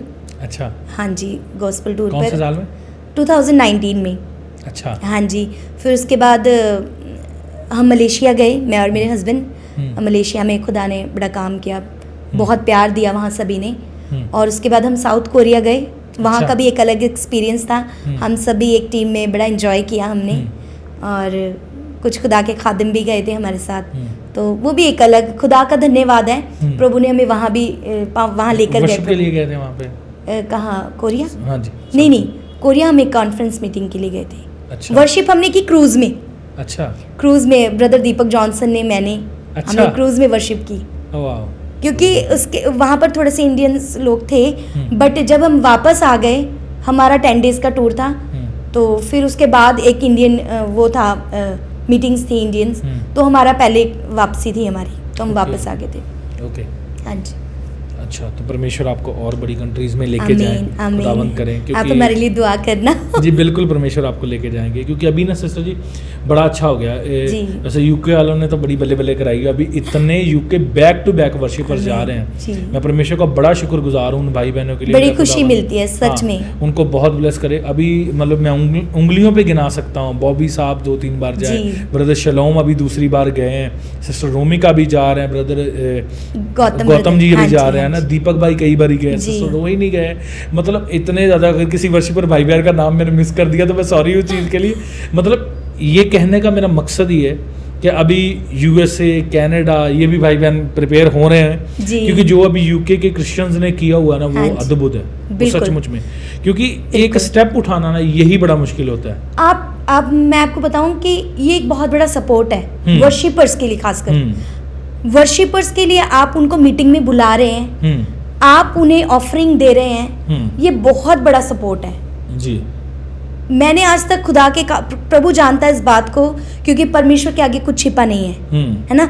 परमेश्वर जानता है, मैंने आज तक किसी को पैसे की डिमांड नहीं की। मैंने किसी को ये नहीं बोला आप मुझे बुला रहे हैं तो मुझे इतने पैसे दें, चाहे मुझे अपने ट्रैवल से जाना पड़े। हाँ, अब मैं ज़रूर बोलती हूँ इस बात को भी कि आप सिर्फ आने जाने का पेट्रोल का देख लेना, बाकी जो आपको खुदा अगुवाई करे ठीक है, नहीं करे तो कोई बात नहीं। सिस्टर ट्विंकल के हिसाब से वर्शिप का क्या म्यार है, वर्शिप की क्या अहमियत है? जितने भी प्रभु के दास दासी वर्शिप करते हैं, खुदा उन्हें बहुत आशीष दे, हम्म, और मैं बहुतों से सीखती भी हूँ, हम्म, क्योंकि हम जिससे भी सीख सकते हैं हमें सीख लेना चाहिए ना। हम्म, और वर्शिप का मेरे जीवन में इतना बड़ा इम्पोर्टेंस है, वर्शिप की इतनी अहमियत है मेरी लाइफ में कि वो परमेश्वर के साथ जुड़ने का एक सबसे अच्छा तरीका है। जी जब आप खुदा की आराधना करते हैं ना, तो परमेश्वर को प्रसन्न कर रहे हैं आप। परमेश्वर का वचन यूहन्ना 4:24 में लिखा है, परमेश्वर आत्मा है और ज़रूरी है कि उसकी हमद करने वाले, उसकी प्रस्तिश करने वाले आत्मा और सच्चाई से परमेश्वर की आराधना करें। बिल्कुल। और वो ऐसे परस्तारों को ढूंढता है जो आत्मा और सच्चाई से परमेश्वर की आराधना करते हैं। एग्जैक्टली। तो मेरे हिसाब से जब आप परमेश्वर की आराधना करते हैं, आप लोगों को, आप तो कर ही रहे हैं आराधना, आप लोगों को खुदा के साथ जोड़ते हैं, आप परमेश्वर के साथ लोगों को कनेक्ट करते हैं, और फिर जो जमीन होती है उसको तैयार करते हैं वचन सुनने के लिए। जब खुदा के खादिम मन की आते हैं भूमि है जो। ना, हाँ, वो जो भूमि है ना, उसमें सिंचाई कर रहे हैं आप, बिल्कुल। उसको तैयार कर रहे हैं कि आइए इसमें बीज डालिए। और आप यकीन मानना, जब आप अपने आप को ऐसे प्रेजेंट करते हैं, आप आराधना को उस तरीके से लेके जाते हैं, परमेश्वर जो चाहता है, तो उस लेवल पर चमत्कार भी होते हैं, चंगाइयाँ भी होती हैं, दुष्ट आत्माओं से लोग आज़ाद भी होते हैं। प्रभु आपकी जीवन में बेदारी भी लेकर आता है, ब्लेसिंग भी देता है, नशों से भी आज़ाद करता है, हर काम खुदा आपकी लाइफ में करता है। जब आप परमेश्वर की प्रशंसा कर रहे हैं, आप को बताना चाहती हूँ, आप जानते हैं स्वर्ग में क्या चलता है? सिर्फ आराधना, बिल्कुल, है ना। स्वर्गदूत क्या करते हैं? सिर्फ आराधना। बिल्कुल। तो हम उससे बेहतर और क्या कर सकते हैं? परमेश्वर की आराधना से बेहतर कुछ नहीं है। बिल्कुल। परमेश्वर की आप आराधना करें, परमेश्वर के साथ लोगों को कनेक्ट करें, ताकि ये एक आराधना उस जमीन को तैयार कर रहा है। जब आप वचन सुनने जाते हैं तो आप उसके रूह से भरे होते हैं, आप उसकी आराधना से भरे होते हैं, आप उसके प्रेम से भरे होते हैं। परमेश्वर एक ही काम आप नहीं कर सकता, वो है अपनी महिमा। अपनी महिमा वो आप नहीं कर सकता। बिल्कुल। इसीलिए उसने मनुष्य को बनाया कि प्रभु की महिमा हम सब मिलकर करें। और मैं आपको बताऊं कि जब हम प्रार्थना करते हैं तो हम मांगते हैं, जब हम प्रार्थना करते हैं तो हम दुआ करते हैं कि प्रभु ऐसा हो जाए, खुदा तू ऐसा कर। लेकिन जब हम आराधना करते हैं तो हम उसे भेंट दे रहे हैं, है ना। हम परमेश्वर के आगे उसकी महिमा कर रहे हैं, हम परमेश्वर को प्रसन्न कर रहे हैं जी। वो एक ऐसा समय है जिस समय हम परमेश्वर की महिमा कर रहे हैं और उसको हम अपना समर्पण दे रहे हैं, हम अपने आप को भेंट दे रहे हैं, उसे खुश कर रहे हैं, उसे कुछ मांग नहीं रहे हैं। और परमेश्वर इतना प्रेम करने वाला परमेश्वर है कि जब हम आराधना करते हैं तो वो ऑटोमेटिकली आपको अपना रूह देता है, बिल्कुल। फिर आपको अपने दान वरदान देता है। जी। बहुत सारी चंगाइयाँ, बहुत सारी गवाहियाँ मैंने ऐसी सुनी है कि आराधना की सिस्टर ने और प्रभु ने हमें छुआ और हम मेरे ये प्रॉब्लम चंगी हो गई, और मेरा ये ठीक हो गया, मेरा ये ठीक हो गया। बहुत सारी चंगाइयाँ खुदा ने। और खुदा, मैं आपको एक और बात बताऊँ, जब मैं आराधना करती हूँ तो परमेश्वर मुझे विजन देता है। अच्छा। प्रभु मुझसे बात करता है जी और खुदा ने मुझे बहुत सारी बातों के लिए इस्तेमाल भी किया जी। है। सो मैं सारी महिमा इस बात की प्रभु को देती हूँ। बिल्कुल मैं परमेश्वर का धन्यवाद करती हूँ इस बात जी, के लिए। ये बिल्कुल एक्यूरेट बात है जो आपने बोली ना, कि जब आराधना करते हैं तो परमेश्वर बड़े बंधनों को तोड़ते हैं। जी। जब पास्टर अर्नेस्ट मल जी जब आराधना करते जी। थे तो उनकी प्रार्थना करने से पहले लोग चंगे हो चुके चुके होते थे वाइल बिल्कुल। वर्शिप, है ना। तो ये प्रभु ऐसे काम करता सही है, जो बात। बड़ी करेक्ट बात कही आपने, और मेरे मन में भी वो बात आ रही। जब हम प्रार्थना करते हैं तो हम अपने मन की करते हैं, जब हम आराधना करते हैं तो उसके मन की उसके करते मन हैं, की करते है ना, कि वो क्या चाहता है। परमेश्वर की यही हमें बनाने की प्लानिंग है और वो यही चाहता है हमसे। तो इससे जाने से पहले एक सवाल मेरा, क्या एक पेरेंट्स में या एक मदर फादर में कौन सी ऐसी क्वालिटी होनी चाहिए जो उनको अपने बच्चों से कभी नहीं छीननी चाहिए, या वो कौन सा ऐसा एक्ट होना चाहिए जो आपको लगता है कि बच्चों की लाइफ से ये चीज़ मिस नहीं होनी चाहिए? उनका बचपन, हम्म, उनका बचपन बहुत ज़रूरी है। हम्म, अगर आप खुदा में हैं हम्म, तो वो बचपन तो बेहतर होना ही है, हम्म, क्योंकि वो शिक्षा आपको शुरू से मिलेगी। हम्म। वो बीज आपके अंदर शुरू से बोया गया जाएगा जी कि आपको वचन पढ़ना है, आपको प्रार्थना करनी है। आप, जाहिर सी बात है, एक बीज आपके अंदर जब बो दिया गया तो वो फल लेकर आएगा। हम्म, और जब खुदा के लोग खुदा में हैं, जब मदर फादर प्रभु में हैं, तो वो अपने बच्चों को अच्छी शिक्षा ही देंगे। हम्म, लेकिन जो नहीं है वो भी गलत शिक्षा नहीं देते हैं, हम्म, पर उनका बचपन बहुत इम्पॉर्टेंट होता है इस चीज़ के लिए, है ना। बचपन में बच्चे खेलते हैं, घूमते हैं, अपने बचपन को एंजॉय करते हैं, उन्हें दुनियादारी से कोई लेना देना नहीं होता। बिल्कुल। लेकिन ये बोझ मेरे कंधों पे 5 साल की उम्र से बड़ा था, हम्म। तो मैं समझ सकती हूँ। तो मैं यही कहना चाहूँगी कि बच्चों को जीने दें, बच्चों को, लेकिन जैसे वो चाहते हैं, लेकिन परमेश्वर के वचन से बाहर नहीं। क्योंकि बिल्कुल। मैं आपको बताऊँ, जो एली प्रभु का दास था, उसके जो बच्चे थे, परमेश्वर एली को कहता था कि तूने इनको मुझसे ज्यादा आदर दिया है, इसलिए मैं इनको मार दूंगा अब। आदर देने का मतलब ये नहीं है कि आप उनके चरणों में पड़ रहे हैं, या फिर परमेश्वर कहता है सही समय पर उनको डांटना बहुत जरूरी है। अगर वो गलती कर रहे हैं, आप खुदा के बच्चे हैं, आपको खुदा में चलने की बहुत जरूरत है, सही रीति से चलने की। आप किसी के जीवन को कैसे सही कर सकते जब तक आपका नहीं है? आप अपने जीवन से कैसा नमूना देंगे? बिल्कुल, है ना। आपका जीवन कैसा है वो बहुत इंपॉर्टेंट रखता है। तो परमेश्वर यही चाहता है कि हमारे जो नींव, हमारे जो बच्चे हैं, वो सही रीति से प्रभु में चले। तभी जो हमारा यूथ है आने वाला, वो तभी तो स्ट्रांग हो पाएगा, तभी तो वो खुदा में प्रभु के बड़े बड़े कार्यों को कर पाएंगे, तभी वो इस्तेमाल हो पाएंगे। जब तक वो खुदा के, बाइबल में कहा तुम डरते और कांपते मेरे सामने आओ, है ना। और बच्चों को प्रभु प्यार भी करता है ना, क्योंकि खुदा कहता है बच्चों की नाई मेरे पास आओ। जो एक थप्पड़ खा के दोबारा अपनी मम्मी के पास जाते हैं, तो अगर प्रभु की ताड़ना भी पड़ती है तो हमें खुदा के पास फिर से आना है। वैसे परमेश्वर हमें प्यार करता है। जी बिल्कुल। अच्छा, मेरे मन में एक सवाल है जी। आराधना में क्या मुर्कियाँ लगानी या सरगमें लगानी सही है? आराधना 2 प्रकार की है। जब आप लोगों को लीड कर रहे हैं, खुदा से जोड़ रहे हैं, तो आपकी कोई मुर्की काम नहीं आएगी, कोई फायदा ही नहीं आपको मुर्की लगाने का, कोई सरगम गाने का कोई फायदा नहीं है। क्योंकि आप परमेश्वर के पवित्र महापवित्र स्थान में हैं। आप लोगों को खुदा के वचन के लिए तैयार कर रहे हैं। आप परमेश्वर की आत्मा से भरे हुए लोगों को परमेश्वर के साथ कनेक्ट कर रहे हैं ना, तो वो माहौल अलग है। हाँ, जहाँ आप शादी है, जहाँ पर आपको स्पेशली सुनने के लिए ही बुलाया है कि आज मसीह गज़लें सुननी है, वहाँ आप अपनी कलाकारी दिखा सकते हैं, है ना।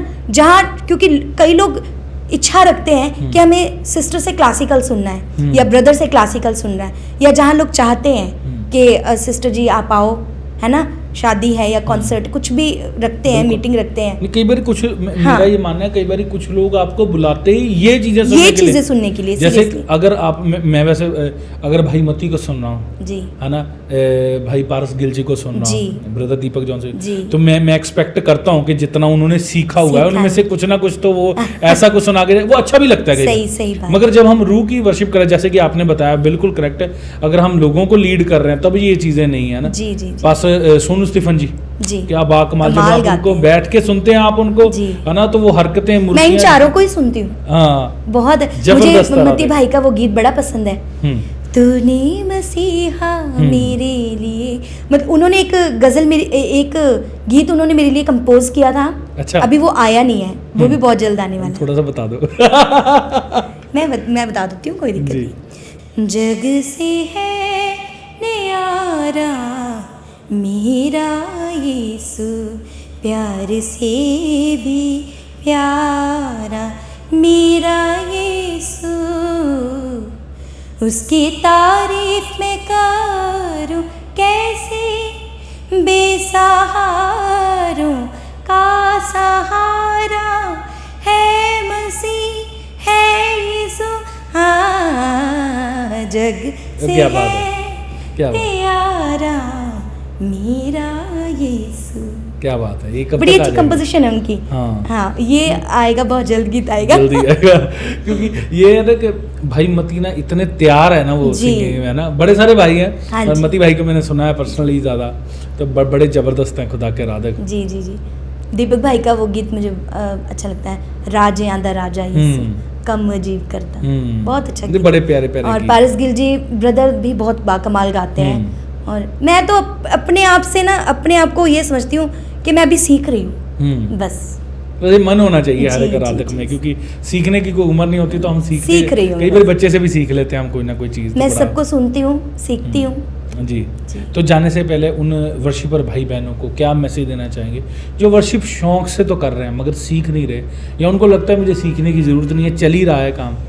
मैं उनको यही मैसेज देना चाहूँगी कि आप वर्शिप करें, बहुत अच्छी बात है। जब आप वर्शिप कर रहे हैं तो आप परमेश्वर के प्यारे हैं। प्रभु आपको बहुत प्यार करता है। प्रभु को तो हर एक कंडीशन में आप पसंद है ना। प्रभु हर समय आपको प्यार करता है। परमेश्वर ये नहीं देखता कोई बेसुरा है कोई सुरीला है, लेकिन जब आप परमेश्वर की आराधना सुरीलेपन से करते हैं, मेरा मानना है कि वो ज़्यादा अच्छा है। आप सीख के करें, क्योंकि आप स्टेज पर होते हैं, आप गा रहे हैं, सपोज़ आप बेताले हो जाते हैं, सपोज़ आप बेसुरे हो जाते हैं, तो सुनने वालों को ऐसा नहीं लगता ना, सुनने वालों अच्छा नहीं लगता। तो ज़्यादा अच्छा है कि आप सुनकर आप सीखें और आप फिर अच्छा रिप्रेजेंट करें, फिर आप आराधना को और अच्छे ढंग से कर सकते हैं। खुदा तो आपको वैसे भी पसंद करता है, ऐसे भी पसंद करता है। और सबसे ज़्यादा जो महत्वपूर्ण बात मैं इस पॉडकास्ट में बोलना चाहूँगी कि अपना संबंध परमेश्वर के साथ ज़रूर रखें। प्रतिदिन की फेलोशिप आपकी प्रभु के साथ होनी चाहिए, प्रतिदिन का प्यार, प्रतिदिन का संबंध परमेश्वर के साथ होना चाहिए, प्रतिदिन का आपका कनेक्शन खुदा के साथ होना चाहिए। ये नहीं है कि एक दिन आप कर लेते हैं और फिर उसके बाद महीनों आप पूछ ही नहीं रहे, कर ही नहीं रहे खुदा के काम को, है ना। तो जब आप प्रभु में चल रहे हैं, आप प्रभु की आराधना कर रहे हैं, आप प्रभु का नाम ऊंचा कर रहे हैं, तो बेहतर है कि आप उस चीज़ को करने से पहले प्रतिदिन अपना संबंध परमेश्वर के साथ रखें। हर एक दिन की फेलोशिप आपकी, जब तक आपका बॉन्ड परमेश्वर के साथ नहीं होगा ना, आप कर ही नहीं सकते कुछ। मेरा ये मानना है। और मेरा खुदा से ऐसा संबंध है जैसे बाप बेटी का। मैं प्रभु से बहुत प्यार करती हूँ और मुझे विश्वास है प्रभु भी बहुत प्यार करते हैं, तभी उन्होंने मुझे अपनी महिमा के लिए चुना। पर मैं ये देख रही हूँ आज का जो वर्शिप का माहौल है ना, वो टोटली चेंज हो गया है। प्रभु का वचन कहता है आत्मा और सच्चाई से परमेश्वर की आराधना करो क्योंकि वैसे परस्तारों को ढूंढता है। यूहन्ना 4:24 में लिखा है। आत्मा और सच्चाई से आराधना करने का मतलब है आंगन, पवित्र स्थान, फिर महापवित्र स्थान, जहां पर परमेश्वर की उपस्थिति महसूस होती है, जहां चमत्कार होते हैं, जहां परमेश्वर का आत्मा कार्य करता है, जहां बंधन टूटते हैं, वो है महापवित्र स्थान। वहां तक तो लोग पहुंच ही नहीं रहे हैं। आंगन, पवित्र स्थान, बस वहीं तक रह गए हैं। लोगों ने आराधना का मोशन अभी इतनी बुरी कंडीशन हो गई है ना, आप मानोगे, अभी मुझे भी कई बार नचने टपने वाले गीत गाने पड़ते हैं। क्योंकि मैं ये नहीं कहती आपका ये वे बुरा है, पर आप करो, बर्थडे करो, आप नाचो भी, गाओ भी, पर मैं अपना पॉइंट ऑफ व्यू बता रही हूँ। मैं सबको गलत नहीं कह रही हूँ, मैं किसी को भी नहीं बोल रही हूँ कि किसी एक पर्टिकुलर व्यक्ति को टारगेट कर रही हूँ, या मैं ये कह रही हूँ कि आप ये गलत कर रहे हैं। पर आप ये देखें कि क्या परमेश्वर ये चाहता है, क्या प्रभु ये चाहता है। अगर आप कहते हैं दाऊद वांगू नच नच के आराधना करनी, आप करें, लेकिन आप ये देखें कि क्या दाऊद, बाइबल में ये भी लिखा है वो आत्मा से भरकर नाचता था। आत्मा कहाँ है, मुझे वो चीज बड़ी फील होती है। पर मैंने खुदा के हाथों में सौंपा। मैंने कहा परमेश्वर जैसी आपकी इच्छा हो, आप मुझे भी चलाएं, मुझे भी गाइड करें। क्या पता मेरा पॉइंट ऑफ व्यू लोगों को ये गलत लगे कि भाई आप अपने ढंग से बोल रहे हो, पर नहीं, मेरा आराधना करने का थोड़ा तरीका अलग है। मैं उस आराधना में जैसे भी मैं परमेश्वर को समर्पित करती हूँ, खुदावंद बस तू है और कुछ नहीं है ना। तो वो एक आराधना करने का, आराधना जब करवाते हैं लोग तो कई बार मैं खुद भी आराधना नहीं कर पाती हूँ, क्योंकि वहीं तक रह जाता ना माहौल, बस वहां तक खत्म हो गया तो फिर मेरे को वापस वहीं से लौटना पड़ता है। पर मेरे हिसाब से आराधना बहुत बहुत प्योर है। आराधना महापवित्र स्थान में जाने का क्या जाने का, महापवित्र स्थान तक ले जाना लोगों को, जहां पर लोगों के जीवन में काम हो। उसके बाद जब एक प्रभु का दास प्रचार करता है, तो अब जब वो आत्मा से भरे हुए लोग हैं, तभी तो उनके जीवन में वो वचन, वो रोटी जीवन की ले पाएंगे, जब उनके अंदर वो परमेश्वर का सामर्थ होगा, है ना, तभी वो ले पाएंगे ना उस चीज को। तो मेरा मानना है कि वहां तक नहीं पहुंचते लोग। नहीं, कैसे कैसे जा सकता है? पहुंचा ऐसे जा सकता है कि आप जब आराधना करते हैं तो आप गीतों को गाते हैं। मैं एक जो संसार में एक वर्ड है कि मगन होना, लीन होना, है ना, उस चीज में रमना, वहां आपको महापवित्र स्थान, पवित्र स्थान तक जाते जाते ही आपको वो फील होएगा। और जब तक आपका समर्पण परमेश्वर के आगे नहीं है ना, जहां आपका परमेश्वर के साथ मेल आ जाता है ना, वहां आपकी आराधना कंप्लीट होती है। अब आपका एक कनेक्शन है, सपोज हम किसी बिजली की चीज में कनेक्शन कर रहे हैं, जब तक आपका बिजली का पूरा कनेक्शन तारों में नहीं होगा ना, तो वो पंखा चलेगा। और एसी चलने के लिए तो हाई वोल्टेज पावर चाहिए। तो वो हाई वोल्टेज पावर क्या है? महापवित्र स्थान। जब महापवित्र स्थान में आप पहुंचते हैं, उसके बाद चमत्कार होने शुरू होते हैं, बंधन टूटते हैं, आजादी आती लोगों के जीवन में, बेदारी आती, नशों से आजाद होते हैं, है ना। फील उस चीज को हर एक को आराधना करनी चाहिए। किसी जो व्यक्ति करवा रहा सिर्फ उसे ही नहीं। हम देखते कई चर्चेज में कि प्रभु का दास या प्रभु की दासी आराधना करवा रहे हैं, जोर मार रहे हैं, आराधना करिए आप, परमेश्वर का आत्मा इस जगह मौजूद है। अरे परमेश्वर का आत्मा जब तक आप खुद फील नहीं करोगे, कैसे छुएगा प्रभु का आत्मा आपको, है ना। आपको फील करना है कि परमेश्वर की उपस्थिति इस जगह मौजूद है, क्योंकि खुदा का वचन कहता है कि परमेश्वर का आत्मा इस जगह मौजूद है जहां 2 या 3 जन मौजूद। बट सिस्टर ऐसा भी होता है कई बार ना, हमें महसूस करने की ज़रूरत नहीं होती, खुदा का आत्मा खुद ही हमें फीलिंग देता है कि मैं हूँ। क्योंकि कई कुछ गीत मैं ये समझता हूँ, कुछ गीत ऐसे हैं आपको उनमें फील करने की ज़रूरत नहीं, वो ऑटोमेटिकली आपको। मैं एक वर्शिपर भाई से बात कर रहा था, मैंने कहा यार हमने पुराने गीत गाने ना काफ़ी छोड़ दिए हैं। मैं गाती हूँ, है ना, मतलब कई, चाहे वो ज़बूर हैं, चाहे कई गीत हैं। एक मैं उनसे रेफरेंस के लिए आपको बताता, मैं बात कर रहा था सारी सृष्टि के मालिक तुम ही हो। वो सॉन्ग में ना एक हार्मोनाइज करते हैं, हा हा हा हालेलुया। अगर वो गा रहा है बंदा चर्च में, तो शायद वो दिमागी डम होगा जो परमेश्वर की प्रेजेंस को वहां पे नहीं फील करेगा, क्योंकि ये स्वर का साउंड है। सही बात है ना। तो ऐसे गीतों से हम अति पवित्र स्थान, मैं वही तो आपको बता रही हूँ कि प्रभु का गीत सामर्थी है। एक गजल है, कोई भी गजल ले लो आप, अब लोग कहेंगे ये आराधना की नहीं है, पर मैं आपको बताती हूँ। गजल है, गले लग के गुलों के सिसकियां लेती हवा ने भी, सराय में किसी ने जब मसीहा को जगाना दे, गले लग के। क्या बात। अब ये गजल है, इसमें आप आराधना कैसे करोगे? आपको वो फील करना है कि प्रभु यीशु मसीह उस समय अपनी माँ के गर्भ में थे। उस पीड़ा को परमेश्वर ने दर्शाया इस गीत में। इस लेखक ने इस गीत में उस पीड़ा को दर्शा दिया कि मरियम को उस समय जगह ही नहीं मिल रही थी। उस समय मरियम को कोई पनाह नहीं मिल रही थी, और हवाओं का, सिसकियों का उधर जिक्र कर दिया। मतलब उस चीज को आप बड़ी गहराई से जब आप सोचें तो आपके आंसू ऑटोमेटिकली उस सामर्थ में भरकर खुद ब खुद निकलेंगे और वो आपकी आराधना है। बिल्कुल समझ रहे नहीं, बिल्कुल मैं रिलेट कर पा रहा हूँ। वो- जैसे एक गीत है वो भी, रूप आँख की सब बरकतें, रूप आँख की सब बरकतें मेरी जिंदगी में उतार दे, मुझे रास्ते खाली बाज दे, क्या बात। मुझे रास्ते खाली बाज दे, जो मेरी खुदी को मार दे, रूप आँख की सब बरकतें मेरी जिंदगी में उतार दे। क्या बात। खुदा से हम कह रहे प्रभु अपने रूह को हमारे अंदर भेज। जब मैं आराधना करती हूँ मैं एक शब्द जरूर कहती हूँ, प्रभु आपका सामर्थ मुझ में से होकर निकले, आपका रूह मुझ में से होकर निकले। जब तक आपका रूह मुझ में नहीं आएगा ना, मैं जीरो हूँ प्रभु, मैं कुछ नहीं कर पाऊंगी इस स्टेज पे। बिल्कुल। हम एक गजल गाते हैं, चलो चलिए अज दुआ दिले गत समनी। जब तक आपके अंदर परमेश्वर का प्रेम नहीं है, आपको पता है परमेश्वर ने बहुत महत्वपूर्ण बात सिखाई है हमें, प्रेम। वो प्रेम परमेश्वर से आपको जोड़ता है।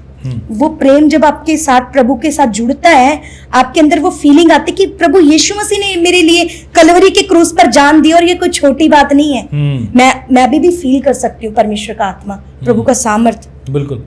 जब प्रभु यीशु मसीह ने मेरे लिए जान दिया कलवरी के क्रूस पर, एक एक कतरा लहू का बहा दिया। परमेश्वर कहता है गत समनी बाग में, चलो चलिए जो दुआ करिए, है ना, क्यों सो रहे हो तुम, जागो, यही समय है। वो बड़ी अच्छी है ना? सिस्टर प्लीज वो सुना दे अगर गाता है।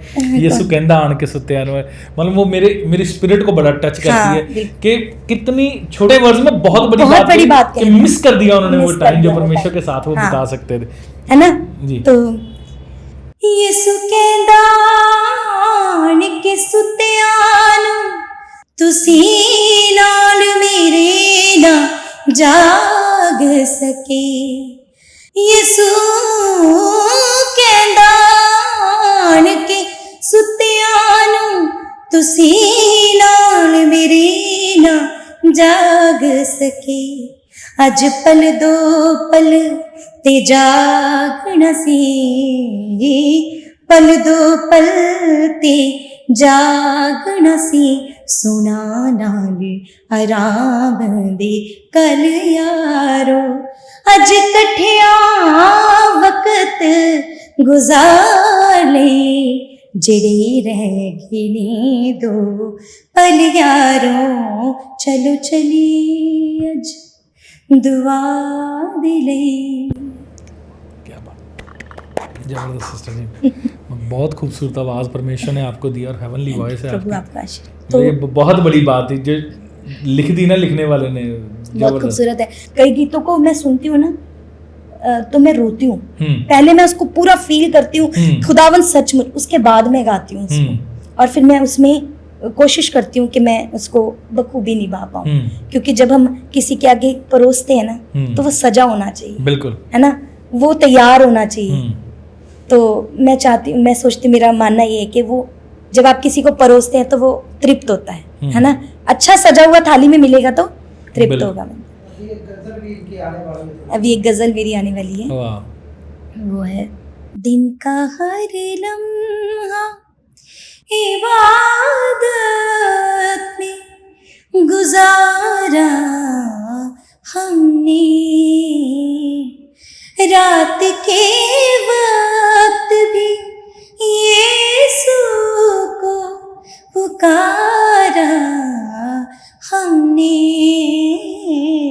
दिन का हर लम्हा इबादत में गुजारा हमने। क्या बात है, क्या बात है। ये कब आएगी ये अभी आने वाली है जल्द से जल्द। बहुत अच्छा, सारे रेडी गीत- होगी ये पूरी? हाँ, बस ये थोड़ा मिक्सिंग मास्टरिंग का इसका रह गया। ओके। बाकी ट्रैक सब तैयार है इसका। अच्छा। वीडियो ऑडियो सब तैयार है। अच्छा, वीडियो भी तैयार है। हाँ क्या जी। बात, बड़ा एडवांस है आपका काम है। परमेश्वर ने हमारी लाइफ में इतने बड़े बड़े काम किए हैं कि मैं आपको अगर बताने बैठूंगी तो कई हफ्ते निकलेंगे। एक एक पॉइंट, एक एक दिन, एक एक चीज खुदा ने हमें इतना काम किया हमारी लाइफ में। बच्चे से लेकर हमारे खाने पीने, रहना, हमारा पहनना ओढ़ना।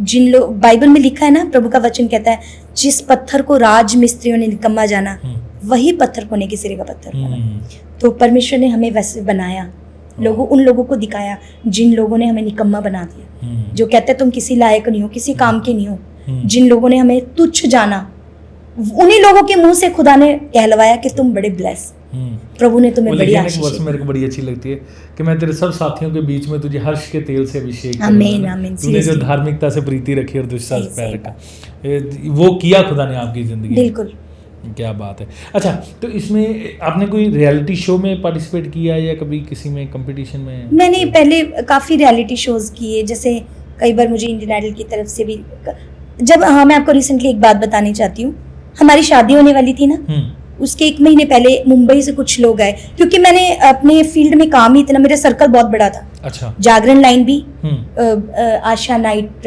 लता नाइट मैंने बहुत किए हैं। अच्छा। हाँ, सभ्याचारक मेले बहुत किए मैंने, ड्यूट अच्छा। पंजाबी फोक बहुत गाया है। अच्छा। हाँ जी मैंने बहुत किया है। अब सोचो, आप 5 साल की उम्र से मैं इस चीज में रमी हुई थी, तो जाहिर सी बात है सब कुछ किया, लिंक्स बन जाते हैं।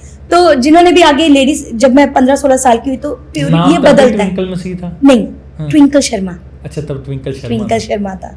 अच्छा। कई लोग मुझे ट्विंकल भारती बोलते थे, अच्छा। कई ट्विंकल शर्मा बोलते थे, कई मुझे अनन्या बोलते थे। अच्छा।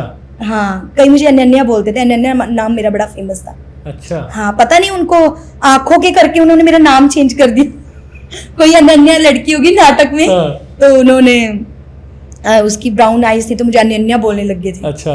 तो ऐसे करके मेरा नाम बड़ा फेमस। आपके ये जो चीज़ें आप बता रहे हैं कि आपने सभ्याचारक प्रोग्राम के, ये इंटरनेट में कुछ होगा वीडियोस वगैरह? ये फोटोज होंगी। उस टाइम मैं आपको बता रही हूँ, इंटरनेट का तो मुझे आई भी नहीं पता था। शादी कौन से साल में हुई आपकी? 2011। अच्छा, 2011। 13 साल की बेटी है हमारी।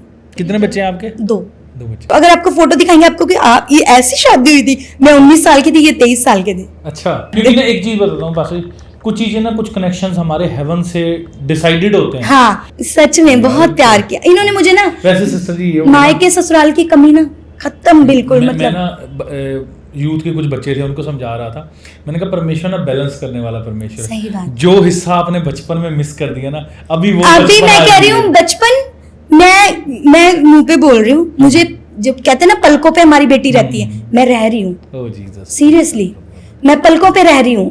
मतलब मेरे बच्चे ये जानते हैं कि हमारे पापा हमारे बिना रह लेंगे, पर मेरी मम्मी के बिना नहीं रह सकते। सच में इतनी खुदा ने इतना ब्लेसिंग दिया, मैं प्रभु का धन्यवाद करती हूँ कि बहुत अच्छा पति दिया खुदा ने, हर चीज में मुझे संभाला है। एक लेवल था मेरा जहाँ लोग मेरे पैरों में गिरते थे, मुझे मालाएं चढ़ाते थे, पूजते भी थे, वहां से यहाँ आने में थोड़ा दिक्कत थी, लेकिन उन्होंने ना मुझे उस समय भी संभाला है। वहां से यहाँ लाने में, क्योंकि खुदा का वचन एक बात सिखाता है, और मैं वो सारी प्रभु की दासियों को, लेडीज को सिखाती हूँ, परमेश्वर ने आदमी को आपके ऊपर सिर बनाया है, बिल्कुल उस सिर को बनाए रखना उसकी इज्जत को आपका कर्तव्य है। और जो औरत अपने आदमी के सिर से ऊपर उठना चाहती है वो कभी ब्लेस नहीं हो सकती। एग्जैक्टली। क्योंकि खुदा का वचन से बाहर जाके तो आप कुछ भी नहीं कर सकते। परमेश्वर का वचन जो आपको कहता है उसके बगैर आप कहते हो मैं कुछ हूं, तो आप जीरो हो, नथिंग हो। बिल्कुल। खुदा आपको किसी भी मुकाम में ले जाए, लेकिन आप ये याद रखें कि परमेश्वर ने आपके ऊपर एक अपना मुखिया ठहराया है। एग्जैक्टली। मेरा विश्वास है आपने आज के इस पॉडकास्ट से बड़ा कुछ सीखा है, बड़ा कुछ जाना है। सिस्टर ट्विंकल की गवाही से बड़ा अद्भुत परमेश्वर ने इनकी ज़िंदगी में काम किया और बड़े उतार चढ़ाव से परमेश्वर इनको लेकर आए। अभी कुछ दिन पहले, कुछ हफ्ते पहले मेरी इनसे बात हुई थी पॉडकास्ट के लिए, तो अभी बता रहे हैं सिस्टर जी मेरे को, क्योंकि जब मैंने कॉल की तो मैंने सिस्टर जी को बोला, सिस्टर जी मैं डॉक्टर जी चैनल से बात कर रहा हूँ, आपका पॉडकास्ट करना चाहते। तो सिस्टर कहते भाई आप बिलीव करना, मेरे अभी फास्टिंग ख़त्म हुई है, तो मेरे को नहीं पता था कि परमेश्वर मेरे को ये कुछ रिवॉर्ड देने वाले हैं, है ना। तो उस वक्त सिस्टर नहीं आ पाए, जैसा कि वो बता रहे हैं किसी फाइनेंशियल कंडीशन की वजह से। मैं अक्सर ये चीज़ कहता हूँ कि हमें अपने आराधकों की, खादमों की ज़िंदगी में बोना चाहिए, क्योंकि लोग ये बात कहें कि आपको काम कर लो क्योंकि वो संसारिक हैं, मगर जो आप आत्मा से भरे हुए हैं आपको ये बात समझनी चाहिए कि आपका इनकी ज़िंदगी में भी बोना कितना ज़रूरी है, क्योंकि इनको काम ही केवल यही है कि ये स्वर्ग राज्य के लिए लोगों को तैयार करें। अगर आपको परमेश्वर ने बहुतायत से ब्लेस किया है तो इनकी और हाथ बढ़ाने से ना रुकें, चाहे कोई भी आराधक हो, आपके घर के पास वाला आराधक हो सकता है। मैंने अक्सर ये बात कही अपने पॉडकास्ट में कि अगर मेरे घर के पास वाला आराधक मुताबिक अपने घर के किराए से रह जाए, उसके बच्चों की पढ़ाई रह जाए, तो ये आपके लिए शर्म वाली बात है, ना कि उसके लिए, क्योंकि वो आपकी वजह से रह रहा है। अगर परमेश्वर ने आपको चारों दिशाओं से ब्लेस किया है तो आपको ज़रूरत है कि आप उनके लिए हाथ बढ़ाएं। परमेश्वर आपको भी ब्लेस करेंगे, उनको भी ब्लेस करेंगे। और मेरा विश्वास है जैसे अभी परमेश्वर फ्लो में हमारे वर्शिपर भाई बहनों को ब्लेस कर रहे हैं, इंटरनेशनली उन्हें लेके जा रहे हैं, क्योंकि ये पंजाब की मसीहत का म्यार और बड़ा कर रहे हैं परमेश्वर। पंजाब के वर्शिपर्स को जब बढ़ा रहे हैं, पंजाब के पास्टर्स को जब बढ़ा रहे हैं, तो आप all over the world Christianity को रिप्रेजेंट कर रहे हैं, जो कि बड़ी अद्भुत बात है। मेरा विश्वास है परमेश्वर आप सबको बड़ा ब्लेस करेंगे इस पॉडकास्ट के द्वारा और आने वाली पूरी सीरीज़ के द्वारा। प्रभु आपके साथ हो, प्रभु आपको ब्लेस करें। आमीन आमीन आमीन।